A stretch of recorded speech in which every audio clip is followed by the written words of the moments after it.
신약성경 마태복음 26장 69절부터 75절까지 우리 한 목소리로 합독하도록 하겠습니다. 베드로가 바깥들에 앉았더니 여종이 나와 이르되 너도 갈릴리 사람 예수와 함께 있었도다 하거늘 베드로가 모든 사람 앞에서 부인하여 이르되 나는 내가 무슨 말을 하는지 알지 못하겠노라 하며 앞문까지 나아가니 다른 여종이 그를 보고 거기 있는 사람들에게 말하되 이 사람은 나사렛 예수와 함께 있었도다 하며 베드로가 맹세하고 또 부인하여 이르되 나는 그 사람을 알지 못하노라 하더라.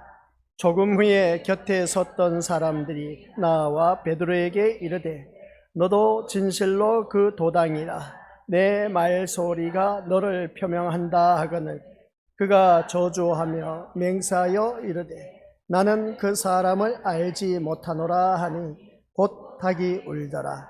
이에 베드로가 예수의 말씀에 닭 울기 전에 내가 3번 나를 부인하리라 하심이 생각나서 밖에 나가서 심히 통곡하니라. 아멘. 이 말씀은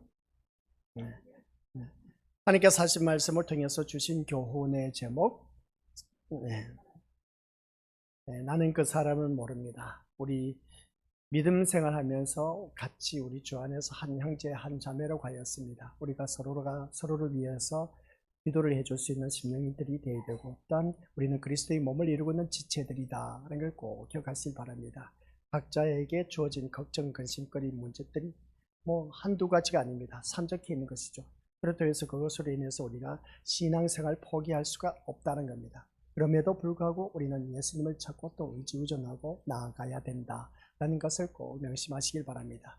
누구에게나 좋은 일도 있지만 좋지 못한 일들도 있습니다. 그럴 때마다 우리 믿음들 나는 너를 모른다 하고 외면하는 그런 우리 모든 믿음의 식구들 되지 마시고 서로가 관심을 갖고 우리가 돌볼 수 있는 그런 우리 지체들이 되시기를 주님의 이름으로 간절히 부탁을 드립니다. 그래서 더더욱더 주 안에서 아름다운 모습으로 거듭난 하나님의 자녀가 되기 위해서는 우리가 주 안에서 형제가 우리가 동감이 어찌 그리 아름다운거라고 말씀 늘 들어왔습니다. 우리가 서로 함께 동감한다라는 사실은 함께 어우러져서 더불어서 사는 그런 삶의 공동체입니다. 그리스도의 몸을 이루고 있는 공동체. 그러니까 우리는 어느 누구든지 교회의 머리는 그리스도, 그의 몸을 이루고 있는 각 지체들이 오늘 이 자리에 앉아 계신 우리 믿음의 식구들. 그러면 각 지체들이 어느 누구를 막론하고 그리스도의 몸을 이루고 있기 때문에 빨리 우리가 반응을 봐야 된다고 했죠. 느껴야 된다고 합니다. 그러면 누가 아픈지, 누가 정말 좋은 일이 있는지 우리 각자가 이제 서로 관심을 갖고 기도해주는 그런 우리가 되어야 된다. 그런데 우리가 기도하는 목적이 이 세상 것 가지고 부러지면 이건 또한 너희는 땅의 것을 구하지 말라고 했는데 위의 것을 간구하라고 했는데 우리는 땅의 것 안 구할래야 안 구할 수가 없는 우리들의 삶의 모습입니다. 세상 사람이나 우리나 별다를 바 없다는 것이죠. 그런데 우리는 교회 안에서 이 땅의 것을 구할 수가 있지만 위의 것을 구하라고 하는 것을 볼 때에 그러면 우리 도대체 무엇을 위해서 구하란 말이냐. 그러나 이 땅의 것을 가지고 하나님의 뜻을 이루는 그런 기도로 우리가 나아가야 된다 라는 것을 보게 됩니다. 그래서 우리 교회에서 어떤 아픈 자가 있습니다. 그 아픈 자가 왜 있을까? 라고 했을 때 그런 그 아픈 자를 바라보면서 우리 자기 자신을 들여다봐야 됩니다.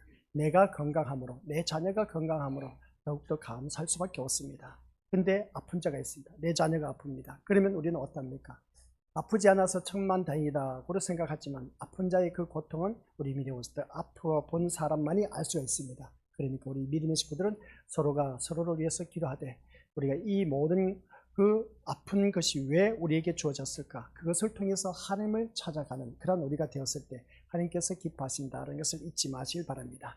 그래서 오늘 우리 더 주 안에서 아름다운 모습으로 하나된 모습으로 더욱더 그리스도의 몸을 세워가는 저와 우리 건속들 되시기를 주님의 이름으로 간절히 축원드립니다.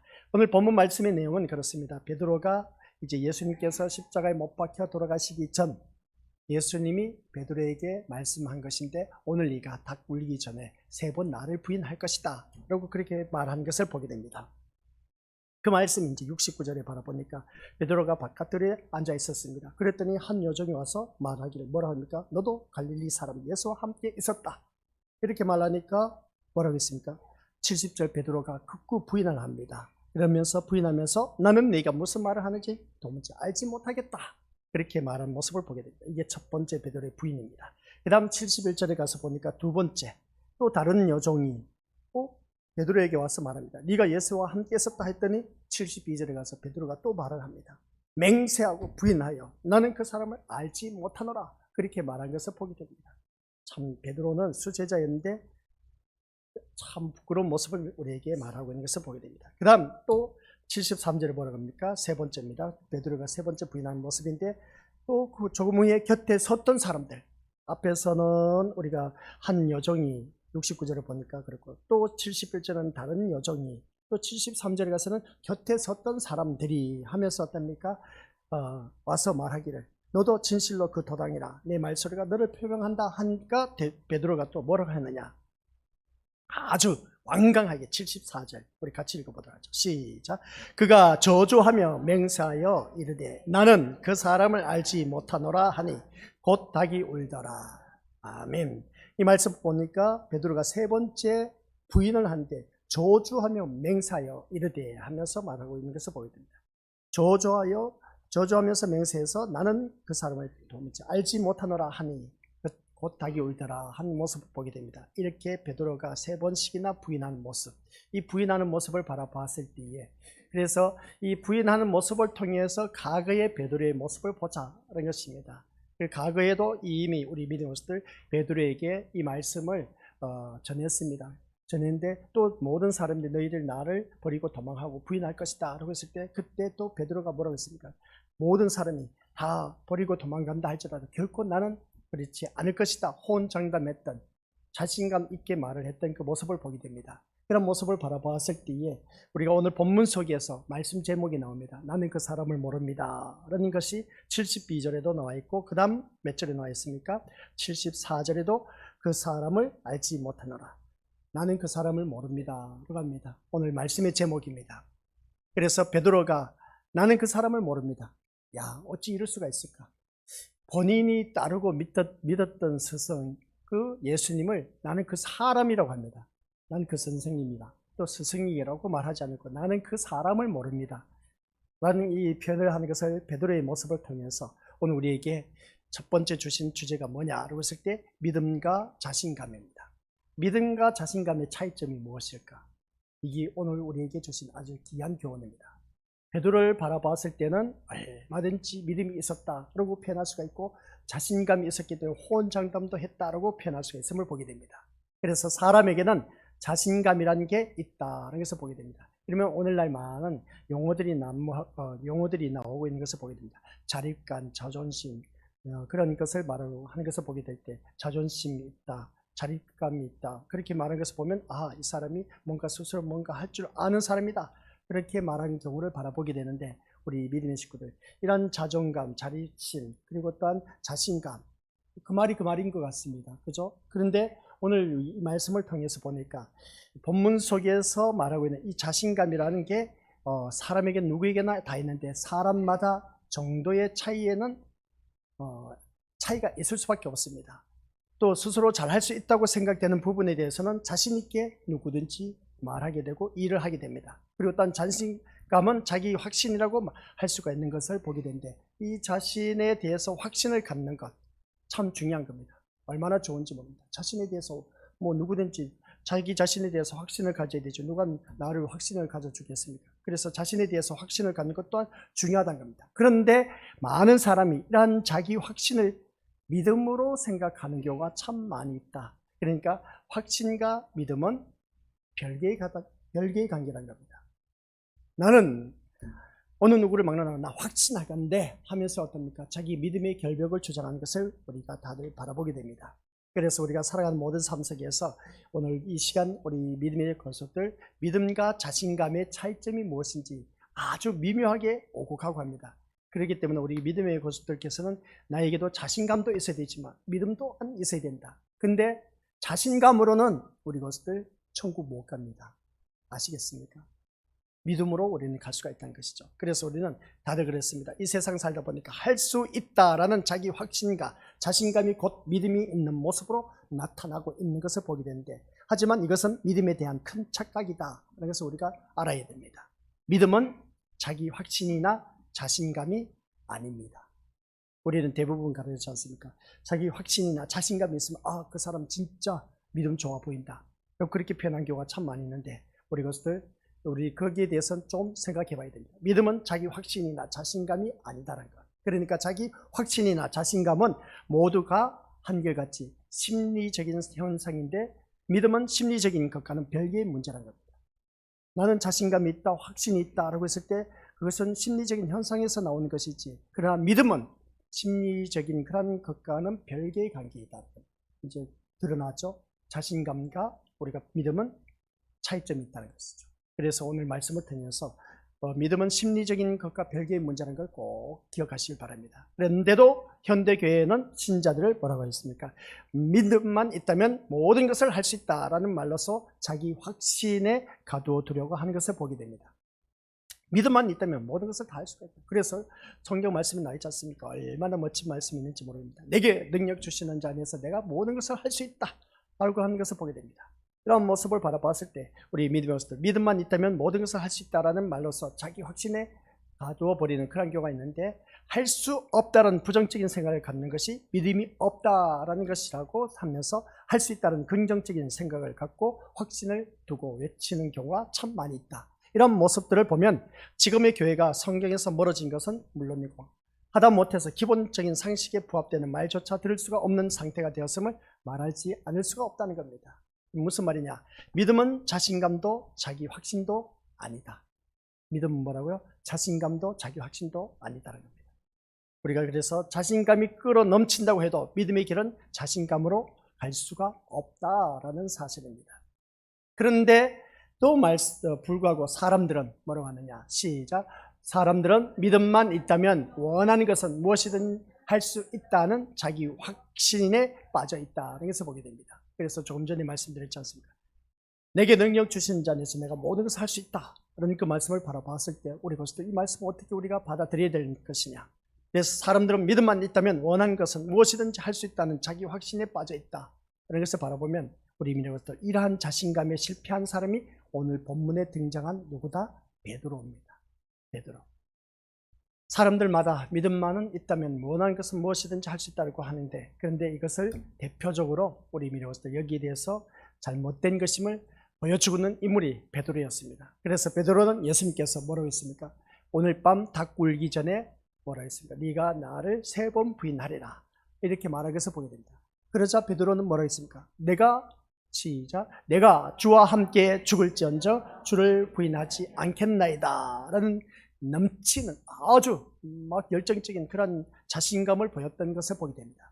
이때만 해도 베드로는 예수님을 향한 자기 마음을 믿었고, 또한 어떻습니까? 얼마든지 주를 부인하지 않을 자신감이 있었을 것입니다. 이런 모습을 볼 때, 하지만 베드로의 그 같은 자신감은 온데간데 없이 사라진 채 어떻게 됐습니까? 여종 앞에서는 예수를 모른다며 부인해버리고 곁에 서 있는 사람들에게는 맹세까지 하면서 어떻습니까? 예수를 모른다고 잡아떼는 초라한 모습을 보였다는 것을 보게 됩니다. 이것이 바로 베드로의 그 한 인간의 실체가 드러나고 있음을 보게 됩니다. 이 베드로의 실체를 바라봤을 때 우리 믿음의 식구들 어떻게 우리가 받아들이냐는 것이죠. 호언장담했던 그의 모습이 온데간데 없이 사라져버렸습니다. 초라한 여종 앞에서 예수를 모른다 부인해버리고 곁에 서는 사람들 맹세까지 하면서도 어떻습니까? 예수를 모른다고 잡아떼는 이 초라한 베드로의 모습. 참 이런 베드로의 모습이 오늘 우리들의 모습과 똑같다는 겁니다. 그런 그 모습이 나에게는 없다라고 부인할 수가 없다는 것이죠. 베드로는 호언장담했습니다.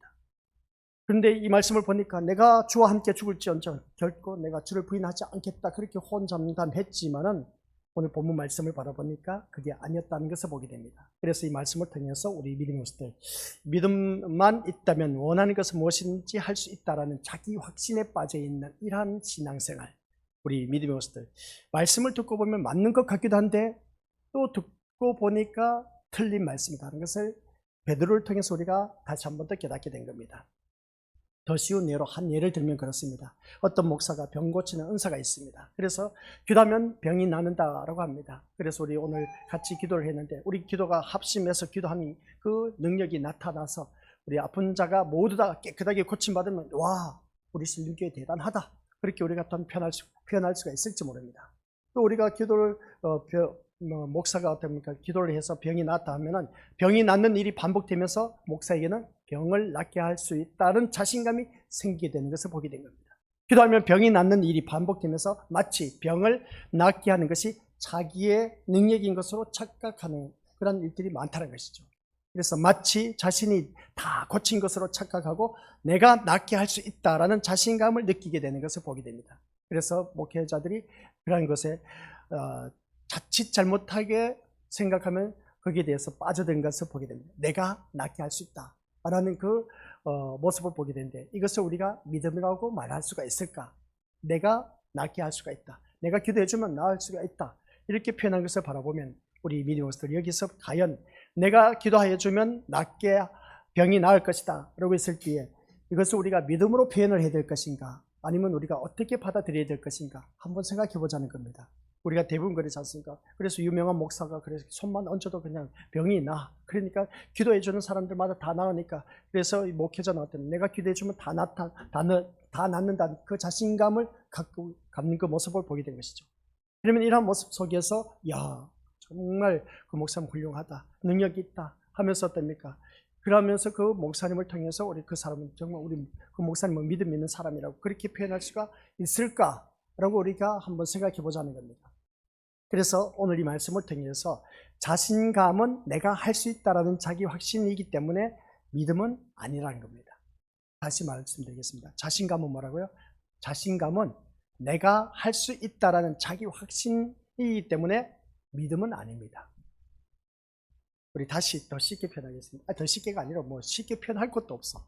자신감은 내가 할 수 있다는 겁니다. 내가 할 수 있다라는 자기 확신이기 때문에 믿음은 아닙니다. 베드로가 자신감을 갖고 있었습니다. 확신을 했습니다. 근데 믿음과 결부가 되었습니까? 안 되었습니까? 믿음과 결부가 되지 못했습니다. 이게 오늘 우리가 지금까지 말씀드린 것이 가장 중요한 겁니다. 그래서 오늘 우리 기억하시길 바랍니다. 내가 할 수 있는 일은 없습니다. 내가 할 수 있는 것은 없습니다. 우리 것들 예를 들면 우리가 변비 걸리신 분들 있지 않습니까? 변비 걸리신 분들은 진짜 힘들어요. 그렇죠? 내가 힘대로 아무리 변을 보려고 해도 이 예배 시간에 그냥 변 이야기 하니까 좀 인상 쓰지 마시고, 누구든지 다들 경험해봤지 않습니까? 내 힘이 용을 쓰다 해도 될 일이 어디 있겠습니까? 그런 그 모습 볼 때 주님이 하게 하셔야 우리가 모든 변을 시원하게 볼 수가 있는 것을 보게 됩니다. 그런 것처럼 뭐 조그마한 일, 사소한 일부터 시작해서 모든 것이 다 내가 할 수 있는 것은 없습니다.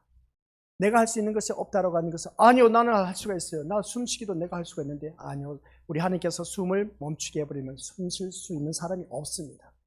우리 믿음으로들 우리 지체 가운데 한 부분을 쓰지 못하게 하나님께서 막아버리면 우리 믿음으로들 또한 그 지체가 어느 누구든지 장애인이 될 수밖에 없음을 보게 됩니다. 이런 모습 볼 때 자신감은 내가 할 수 있다라는 자기 확신이기 때문에 믿음은 아니라는 것을 우리가 더욱더 다시 한 번 더 기다려야 되는데, 그러면 믿음은 뭐냐라고 했을 때 내가 할 수 있다가 아니라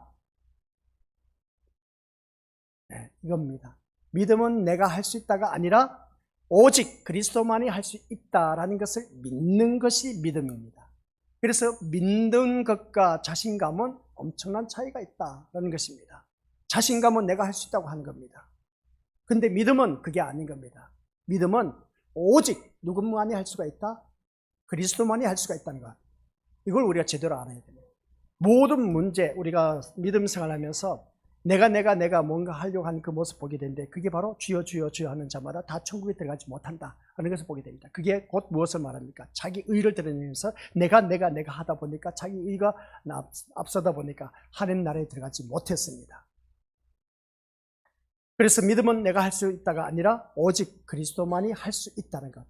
지금까지 모든 결론의 말씀입니다. 아주 중요한 겁니다.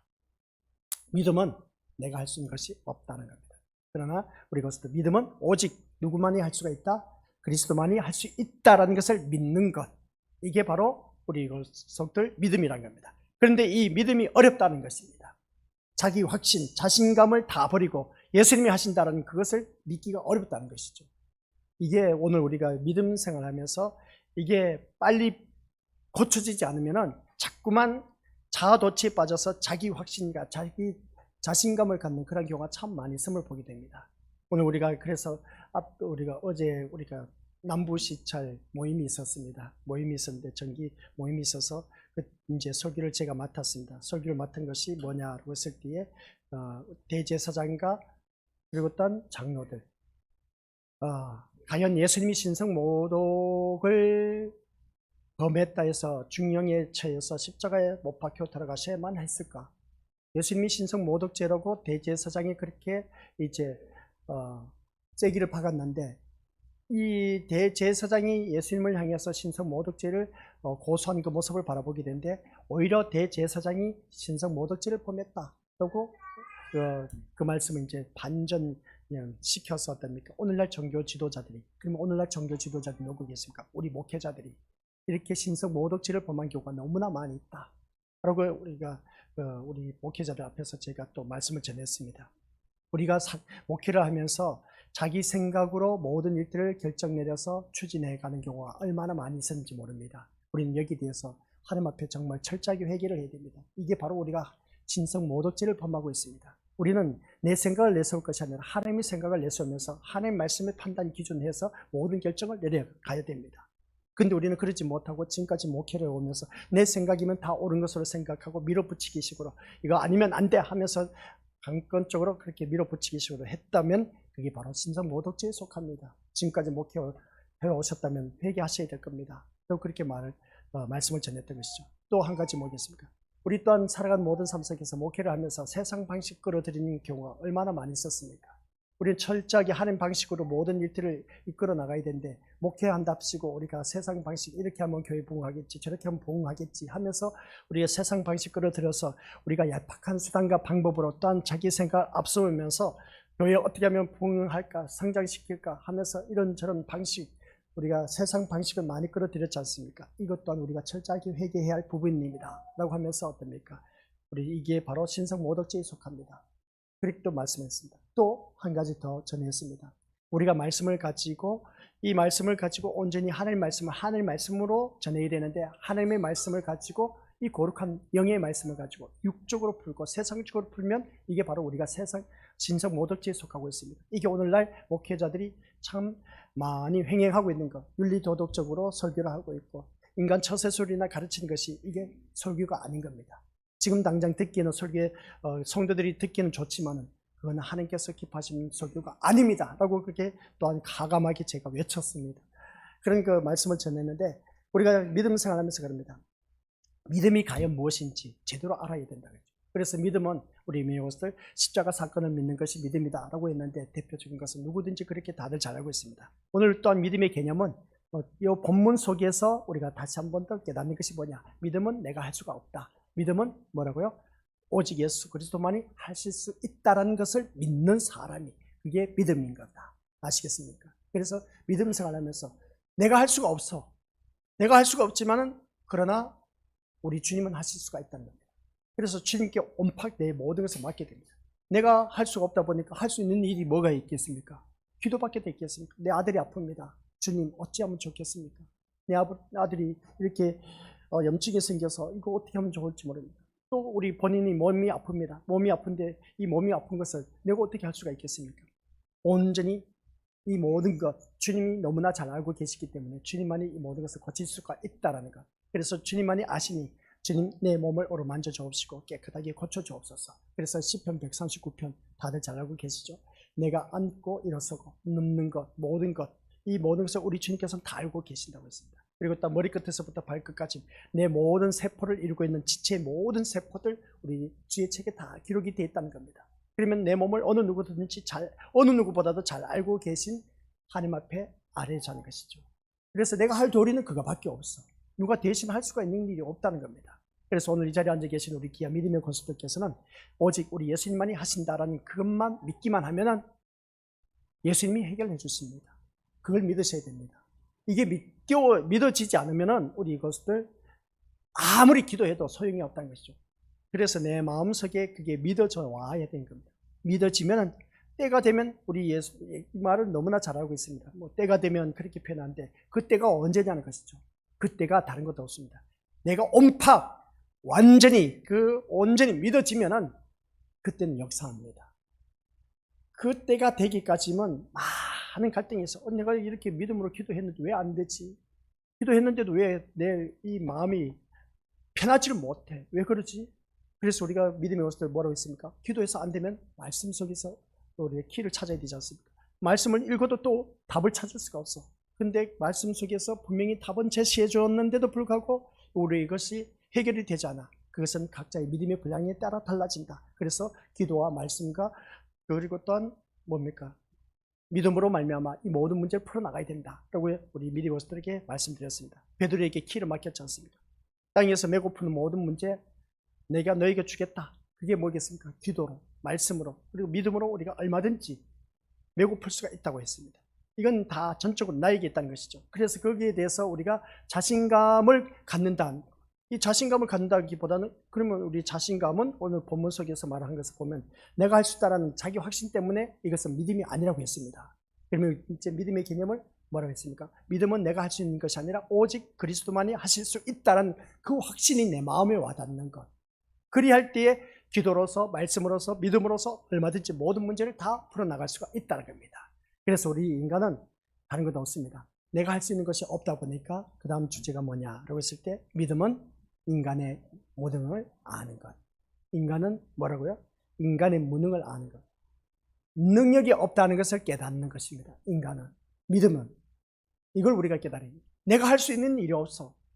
자녀가 아픈데, 그리고 또 아버지가 아픈데, 엄마가 아픈데, 가족 식구들이 아픈데, 또 이런저런 문제가 있는데 내가 알고는 있지만 이것을 내가 어떻게 해결할 능력이 없어. 얼마나 무능한지 모릅니다. 그래서 자녀들이 아플 때 부모의 마음이 제일 미어 터지지 않습니까? 그죠? 차라리 내가 아파줬으면 좋겠다라는 아파주었으면, 대신 아파주었으면 좋겠다라는 그 말이 미어 터지는 말이지 않습니까? 자녀가 아파서 그냥 끙끙 앓고 있는데 어떡하냐는 것이죠. 내가 할 수 있는 일은 없습니다. 그러다 보니까 사람은 참 무능해.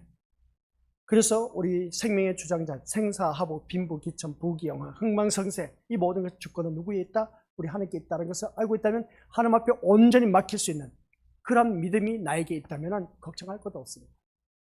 그것으로 인해서 하나님께서 더 좋은 것을 우리를 위해서 예비해 두셨다는 것이죠. 그래서 우리가 깨달아야 할 것은 무엇보다도 처음에는 우리 믿음의 믿음과 자신감의 차이점이라고 했습니다. 자신감은 우리 믿음의 것들 다들 잘 알고 있는 것처럼 내가 할 수 있다는 그런 확신이기 때문에 믿음은 아니다. 그래서 믿음은 내가 할 수 있는 것이 아니라 믿음은 오직 그리스도만이 할 수 있다는 그것을 믿는 믿음의 사람.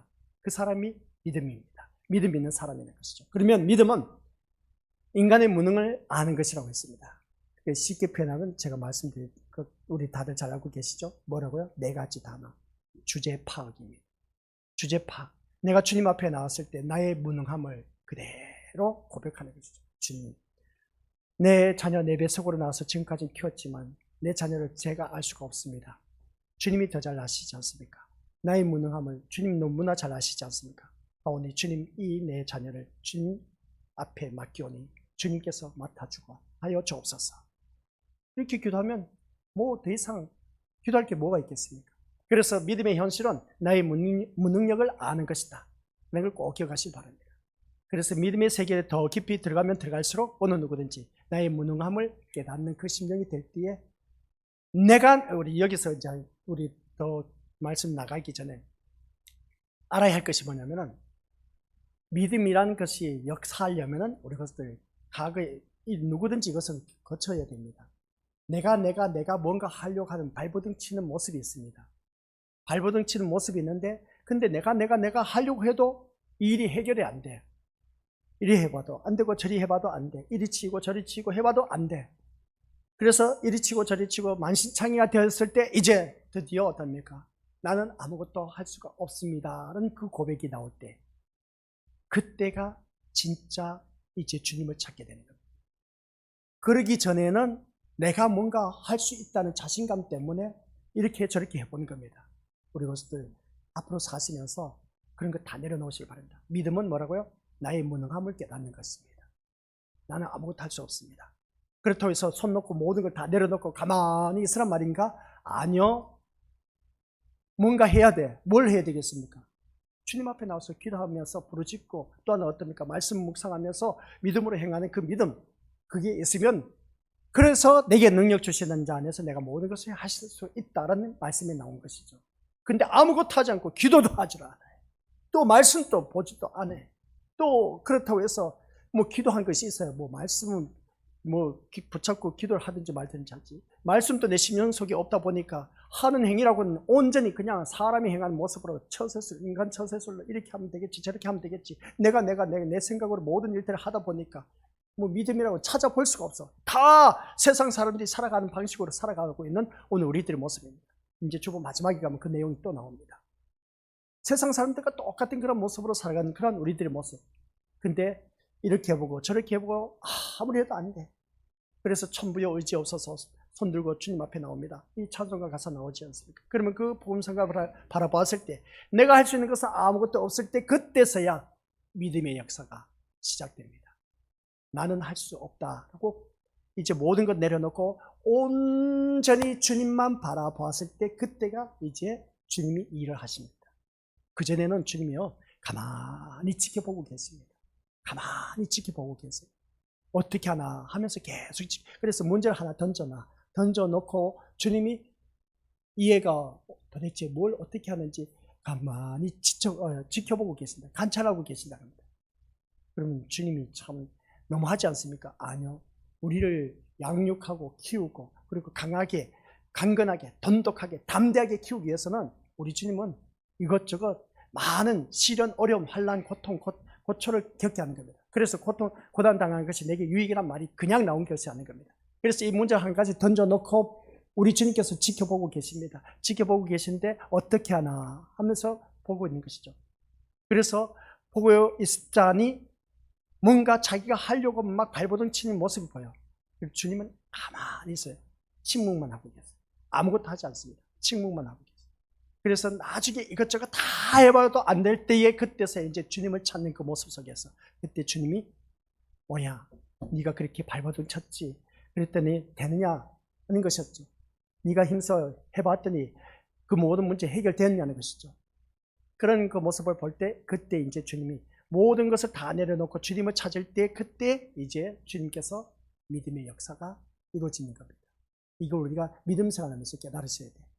내가 하려고 하지 마시고 아셨죠? 여기서 믿음은 나의 무능함을 깨닫고 빨리 주님 앞에 손발 들자.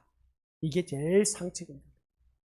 그래서 믿음의 현실은 나의 무능력을 아는 것이다 라고 했는데 오늘 본문 속에 나와 있는 베드로에게 뭐라고 했습니까? 오늘 네가 예수님께서 하신 말씀 네가 3번 나를 부인하리라 하셨을 때 베드로가 믿음이 무엇인가를 알고 믿음이 있었다면 믿음이 무엇인가를 제대로 믿음이 있었다면 어떻게 고백을 했을까?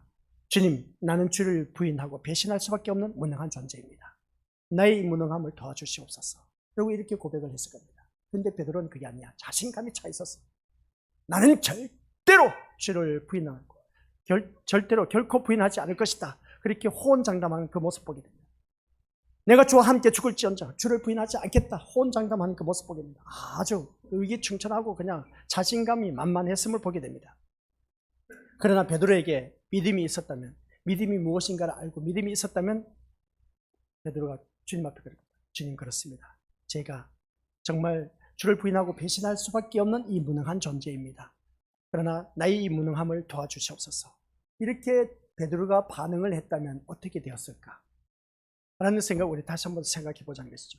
오늘 본문 속에서는 베드로가 부인한 것을 반응했는데 그러면 베드로가 부인하지 않고 이 자기 자신의 무능함을 깨닫고 주님 앞에 도움의 손길을 보냈다면 주님은 어떤 역사를 펼쳐나가셨을까? 이거지 않습니까? 우리가 믿음 생활하면서 나에게 주어진 모든 문제, 그래서 문제를 던져놨습니다. 이럴 때에 내가 하겠다는 것은 뭔가 자기가 자신감이 있어서 하겠다는 겁니다. 자기 의가 앞서다 보니까 하겠다는 것이죠. 그래, 너가 한번 해봐라. 그것이었습니다. 근데 일찌감치 주님, 이것은 제가 어떻게 할 수가 없습니다. 맞습니다. 주님은 이미 모든 것을 다 알고 계시지 않습니까? 이 나의 무능함을 주님께서 다 잘 알고 계시오니 나는 아무것도 할 수 없사오니 주님 이것을 통해서 이 나의 무능함을 도와주옵소서. 주님이 도와주시면 무엇이든지 제가 할 수가 있습니다. 이게 바로 내게 능력 주시는 자리에서 내가 모든 것을 할 수 있다는 말씀입니다. 그런데 우리는 이것을 갖다 붙이기 진짜 잘하지 않습니까? 야! 너 충분히 할 수 있는 사람이야. 무슨 소리냐 하면서 우리 주님 하늘 믿으면서 그 말씀 몰라? 내게 능력 주신 자 안에서 내가 모든 것을 할 수가 있다고 해서 왜 그렇게 의기소침해하면서 자신감 없이 행동하느냐? 이렇게 저도 외쳤습니다. 과거에. 그게 아니란 것이죠. 일찌감치 주님 앞에 나왔을 때 할 수 없지만 주님이 내게 힘을 주시고 능력을 주시면, 지혜를 주시면 제가 할 수가 있습니다. 이 고백이 우리 주님이 간절히 기다리고 있는 것입니다.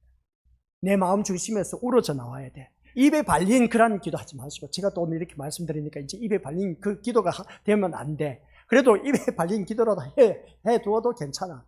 왜? 그래도 일단은 주님 앞에 나가서 부르짖었기 때문에. 그래서 우리 믿음의 모습도 모든 일들을 행할 때마다 내가 하려고 하지 마시고, 아시겠습니까? 그래서 사람들은 그럽니다. 어느 누구든지 나는 무능합니다 라는 말을 좋아하지 않습니다. 나는 무능하다는 말을 좋아하지 않는다는 것이죠. 그래, 너 무능해. 아유, 네가 알면 뭐 얼마나 알겠어.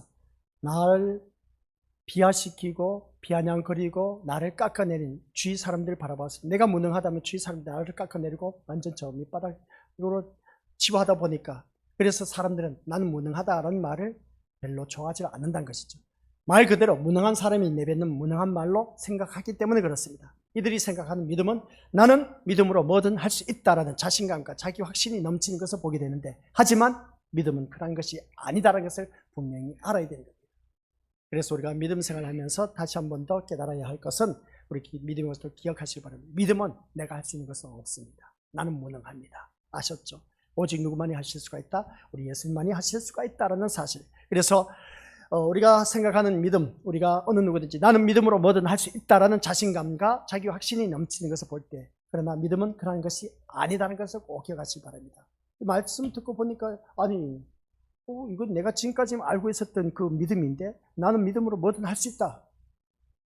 이건 지금까지 우리가 너무나 많이 들어왔지 않습니까? 나는 믿음으로 무엇이든지 할 수 있다. 여기서 우리가 함정에 빠져 있다는 것이죠. 그 함정이 뭐겠습니까? 자기 자신감, 자기 확신이 넘치는 그 모습 보게 됩니다. 이게 대표적인 인물이 누구였다? 베드로였습니다. 자신감과 자기 확신에 아주 의기충천했습니다. 절대로 나는 주님을 부인하지 않겠다라고 했지만은 보기 좋게 예수님을 부인하고 저주하고 도망쳐버립니다. 믿음이 아니라는 것이죠. 그러니까 여기서 우리가 기억해야 할 것은, 자신감과 자기 확신은 믿음이다 아니다? 아니다. 잘 아셔야 됩니다. 아셨죠? 그래서 절대로 이것은 믿음이 될 수가 없어요. 그래서 믿음은 오직 나는 할 수가 없다는 것, 예수님만이 하실 수 있다는 것입니다. 그래서 넘치는 자신감도 생존 문제 앞에서는 맥을 추지 못한다는 것입니다. 같이 읽어보죠. 시작.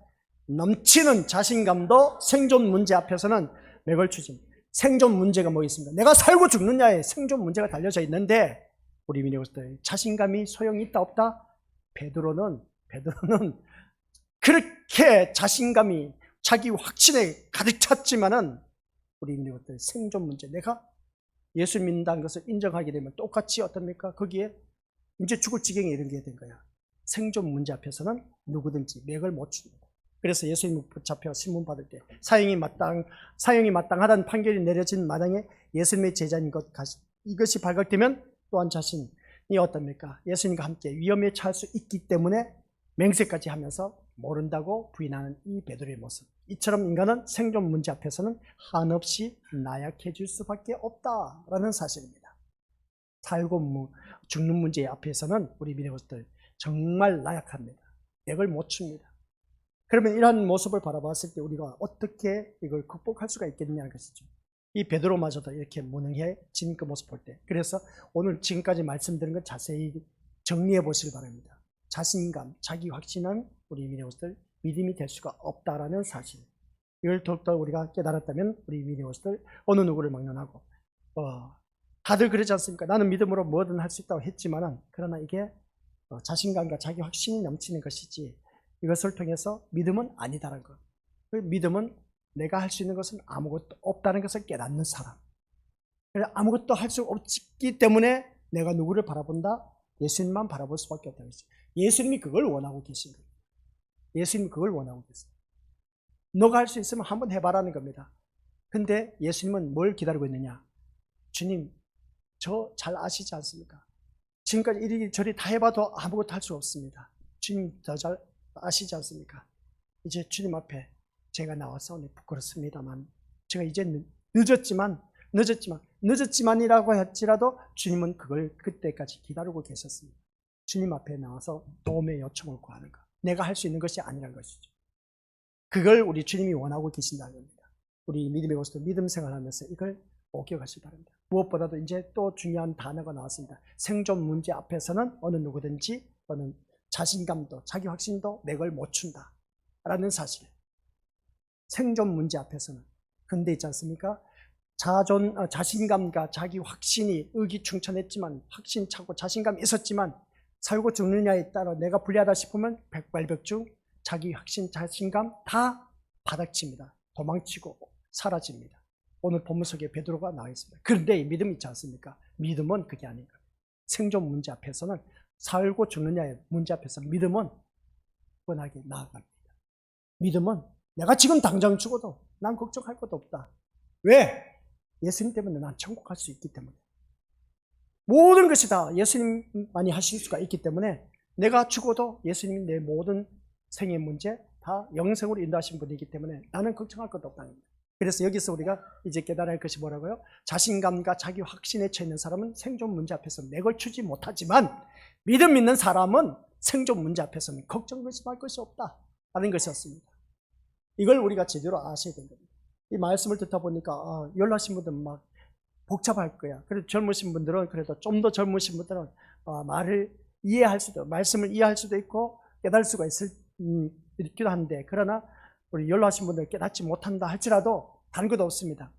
나는 아무것도 할 수 없다는 것이죠. 나의 무능함을 알고, 주님 나는 아무것도 할 수 없습니다. 주님만이 나의 모든 것을 아시오니 주님 주님 앞에 도움을 구하오니 이 문제 좀 해결해 주시옵소서. 이것만 하면 됩니다. 다른 것도 없어요. 그래서 오늘 이 자리에 앉아 계신 우리 가족들 꼭 기억하시기 바랍니다. 넘치는 자신감, 생존 문제 앞에서 맥을 추지 못한다. 자신감과 자기 확신. 그러나 믿음은 어느 누구든지 생존 문제 앞에서는 당당해질 수가 있다. 담대해질 수가 있다. 강건해질 수가 있다. 라는 사실. 그래서 그 믿음은 내가 할 수 있는 것이 아니라 오직 예수님만이 하실 수가 있기 때문에. 그래서 어떤 문제가 있다 할지라도 우리 믿음의 것들 자신감, 자기 확신을 갖고 이리저리 뛰지 마시고, 아시겠습니까?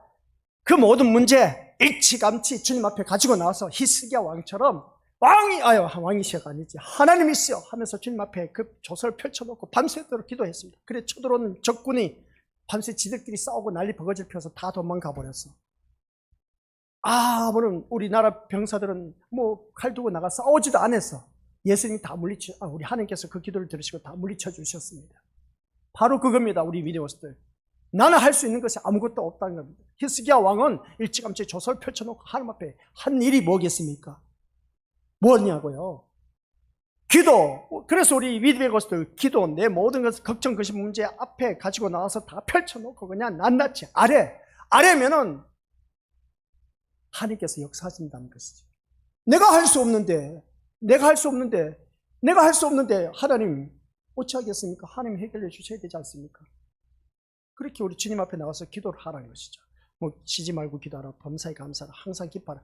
이게 쉬운 일이 아닌 겁니다. 쉬운 일은 아니지만은 근데 있지 않습니까? 신앙이 내 몸에 배어져 있으면 할 수밖에 없어요.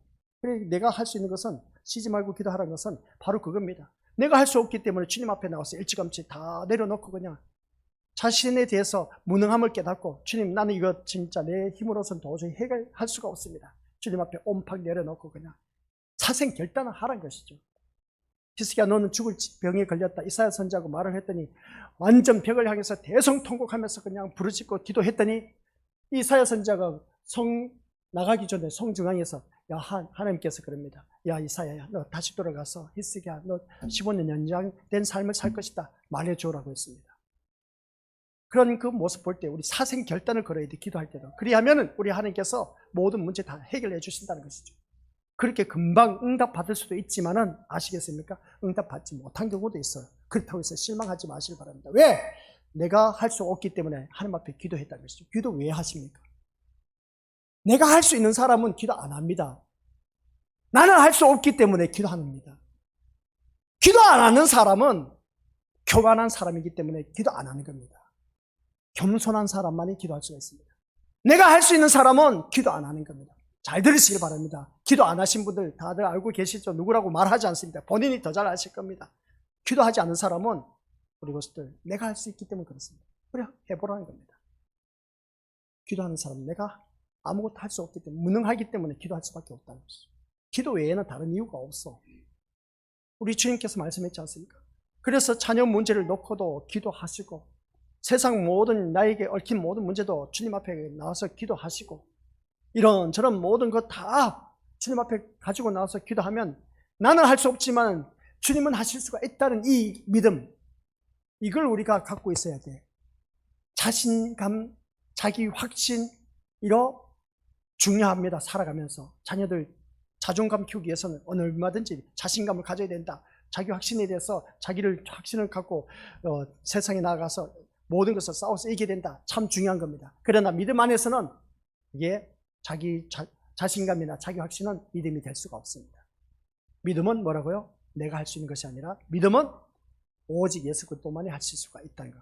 그러한 자만이 주님 앞에 나와서 기도가 할 수 있고, 그래서 오늘 이 자리에 나오신 우리 믿음의 식구들은 세상 것 다 내려놓고 주님 앞에 나와서 예배드리는 모습 보면 그렇습니다. 내 사는 모든 삶에 나의 무능함을 깨닫고 이제 우리 것들 더 누구를 의지의존할 수밖에 없다? 예수님을 의지의존할 수밖에 없다는 것이죠. 그게 우리 주님이 기뻐하시는 겁니다. 그래. 그러면서 어떻습니까? 너 왔느냐? 하면서 주님께서 이미 내 마음에 네가 구하지 아니할 것 다 알고 계신데, 그러면 주님께서 다 알아서 해주신다는 거예요. 내가 어떻게 해서든지 주님을 더 가까이 하고 주님을 더 의지하고 의존한다면은 우리 주님께서 다 책임져 주신다는 겁니다. 우리 생존 문제, 살고 죽는 문제가 나에게 있다 할지라도 주님은 나와서 넙죽 엎드리면 히스기야 왕처럼 살아날 것이고, 아시겠습니까? 적군이 쳐들어와도 눈앞이 캄캄한 사방이 우겨쌈을 당한다 할지라도 걱정할 것 없습니다. 우리 주님이 다 해결해 주신대요. 무능하기 때문에, 나는 할 수가 없기 때문에. 그래서 주님 앞에 나왔습니다. 주님 아시죠? 하고 그냥 그렇게 기도해요. 주님 아시죠? 너무나 잘 아는 것이죠. 그래서 56절에 바라보니까 뭐라고 합니까? 56절에 보면 예수님이 붙잡히실 때 다른 제자들은 이미 예수를 버리고 다 도망쳐버렸습니다. 근데 베드로만이 비록 멀찍이 따라갔습니다.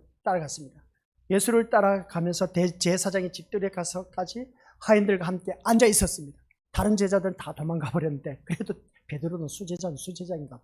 이것을 보면서 그래도 다른 제자보다는 베드로는 좀 더 낫다라는 생각이 들었습니다만은 결국은 다른 제자와 마찬가지로 예수님을 부인하고 도망쳐버렸습니다. 똑같습니다. 도망간 거나 똑같은 겁니다. 그래도 멀찍이 같이 앉아 예수님 그 붙잡혀간 그 모습을 그 뜰에까지도 가서 앉아 있었지만은 그래도 거기까지 어디 있겠습니까? 그죠? 그래서 수제자다운 모습을 보여줬는데, 근데 다른 제자들도 예수를 버리고 도망칠 것처럼 이 베드로도 도망쳤습니다. 이처럼 예수님의 십자가의 길에 함께 했던 사람은 아무도 없었다는 겁니다. 예수님의 십자가의 길은 제자들마저도 다 도망쳐버렸습니다. 이 자리에 앉아 계신 우리 것들, 예수님이 가셨던 그 십자가의 길 다 도망칠 사람들이야. 나는 절대로 그런 일이 없을 것이다 라고 생각할지 모르지만 그러나 다 도망칠 사람들이야. 근데 있지 않습니까? 도망쳤던 제자들은 다시 다 돌아왔습니다. 언젠지 아시죠? 부활의 예수님을 만나고 나서 성령이 임하심으로 말이야. 근데 우리 믿음으로서는 성령이 임하셨다 안 임하셨다?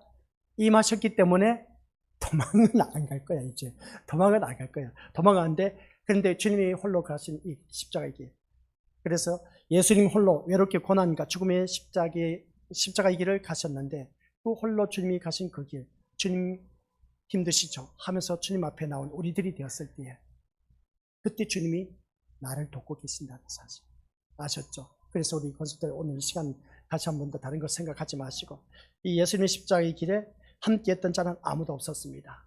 근데 제자들은 함께 그 십자가의 길을 가는 길을 걸어갔습니다. 이게 바로 성령 하나님이 임했을 때 부활하신 예수님을 만났습니다. 이 자리에 앉아 계시는 우리 것들은 부활하신 예수님을 만났고 내가 부활하신 그 몸을 이루고 있는 지체들입니다. 그리고 일단 우리 믿음의 것들 부활하신 그 몸의 그 지체를 이루고 있기 때문에 어느 누구든지 우리는 이미 우리 심령 속에 성령 하나님이 내적하고 계시기 때문에 제자들처럼 도망칠 일은 없을 거예요. 근데 도망칠 사람들도 있다 없다? 있다라는 것입니다. 있지만은 그러나 나는 도망치지 않을 거야 하고 어떻습니까? 자신감을 갖는다, 자기에 대한 자기에 대한 그 믿음에 대한 확신을 갖는다 해도 우리 것들 베드로처럼 부인할 사람도 있을지 모릅니다. 그러나 끝까지 우리 것들 주님 앞에 나와서 나의 무능함을 깨닫고 주님 앞에 모든 것을 내려놓고, 그렇습니다 주님, 나의 이 무능함을 아시지 않습니까? 하고 낱낱이 아뢰시길 바랍니다. 이는 우리 주님께서 다 들어 응답하시고 해결해 주신다라는 사실. 그래서 베드로에게 키를 맡겼다. 그 키가 뭐라고 했습니까? 기도와 말씀과 믿음입니다.